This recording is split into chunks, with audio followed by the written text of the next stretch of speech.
భారత్ కంటే పాకిస్తాన్ రూపాయి ధర పెరిగిపోయిందంట. పాపం బీఆర్ఎస్ వాళ్ళకి సంబంధించినటువంటి పత్రికోళ్ళకి పాకిస్తాన్ మీద ప్రేమ పెరిగిపోయి భారతదేశాన్ని వెధవని చేసేటటువంటి దిక్కుమాలిన వార్తలు రాస్తున్న వేళ ప్రజలే ఠూ అని ఊస్తున్నారు. అసలు విషయాలు గుర్తు చేస్తున్నారు.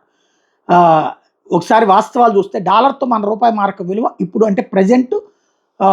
95.74 ఒక డాలర్. మరి అదే సమయంలో పాకిస్తాన్ రూపాయి రూ. 2277.51 అంటే ఒక డాలర్‌కి మనది రూ. 95.74 అయితే వాళ్ళది రూ. 277.51. ప్రపంచంలోని 4వ అతిపెద్ద ఆర్థిక వ్యవస్థ భారత్‌దైతే పాకిస్తాన్ ప్రపంచంలో 45వ స్థానంలో ఉన్న ఆర్థిక వ్యవస్థ. భారత్ జీడీపీ 7% అయితే పాకిస్తాన్‌ది 3%.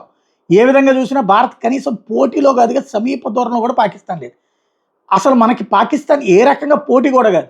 కానీ వీళ్ళ పత్రికలో మాత్రం నమస్తే తెలంగాణ దాంట్లో ఇట్లాంటి చెత్త కంపారిజన్లు చేస్తా ఎట్లా రాసుకొచ్చారు అంటూ పబ్లిక్కే నిలదీస్తున్నారు, తుపుక్కన ఊస్తున్నారు.